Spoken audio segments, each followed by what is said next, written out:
With that, Doctor, I wanted to ask you about a few of the vaccine events that we've had here in recent weeks. I know there's been some different types of outreach efforts, and I'm wondering if you found any more or less levels of success with some of those. Yes, thank you, Chris, for this question. We've been working uh, every weekend around the state. In the past 2 weekends, we had a drive-through here at Servicios de la Raza under the snow, it was really cold. And then last week, we had another one at the Mexican consulate on Saturday. And one of the things that we've been noticing is that we still have people coming to see us, but the numbers are slowly dropping. So there's this sense of people who believe that perhaps they are not ready to get a vaccine right now.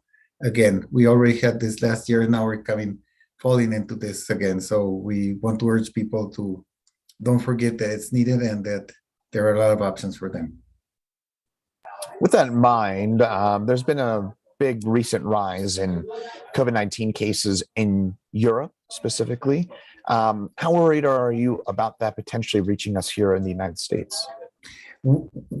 I think that's something that we need to pay attention to, Chris.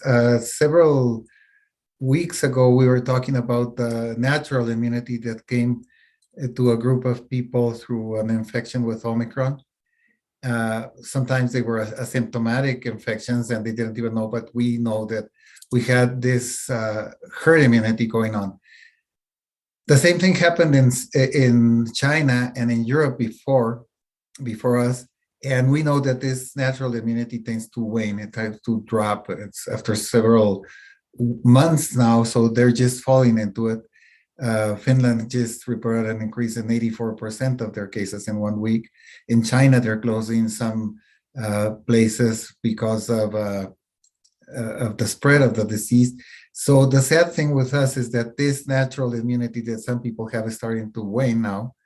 And the sad part is that it's coming at the same time that there's a lot of people having their spring break, and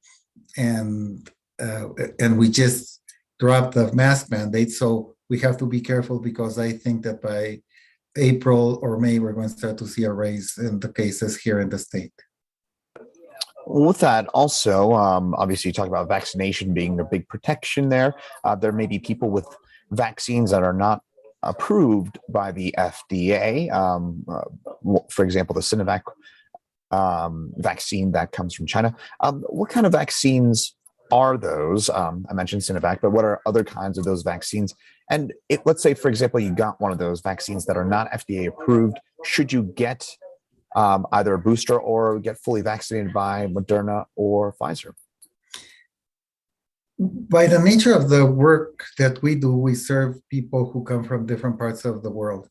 So we are frequently encountering people who got the vaccine in Central America, South America, Mexico, some people in Europe, and some of those vaccines are not approved by the FDA. The FDA has only approved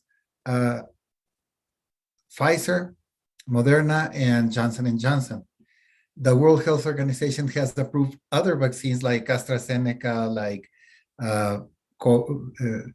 we were saying the Sinovac, the Novavax, which are approved. So if you have one of those that were approved by the World Health Organization, we can still give you a booster.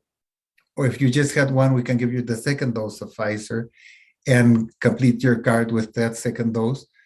But if you had one of those that have not been approved by World Health Organization, like, for example, the Russian vaccine, the Sputnik 5, or another vaccine that's called CanSino, or another vaccine that have been applied in Central South America and Mexico. So the recommendation is that we start all over with them. After 28 days, we can just start and do it all over again. And this is just because we want to make sure that everybody is protected. In full transparency, the reason we have you on every Tuesday is that Servicios de la Raza hosts a weekly vaccine clinic tonight. Can you tell us a bit more about that, please? Thank you. Yes, we've been vaccinating on Tuesdays at Servicios de la Raza. We have a walk-in clinic. People just need to show up at between 4 o'clock and 6 or 7 o'clock at night. They just come in and they don't need to have an appointment. We just are vaccinating here. People just need to walk in the door and they'll get their vaccine. And we've been doing this like for several months now here at Servicios, trying to reach people who are working and can come drive through or drive by after work hours, and then they'll get their vaccine. Well, fantastic service. And thank you, Doctor, for answering a lot of our questions in both English and in Spanish about COVID-19, and a bit more, of course, of a focus on its impacts on the Hispanic community. And once more, if you do have a question, either English or Spanish, that you would like to ask Dr. Ricardo González-Fisher, either next week or down the road, please email me at chris.bianchi@9news.com, and I'll make sure that it is answered. That can be in either, again, English or in Spanish. And that will do it for this week's look at COVID-19 in the Hispanic community here in Colorado. Gracias a todos, and thanks to everyone. And we will see you again right back here next week. Thank you, Doctor. Thank you.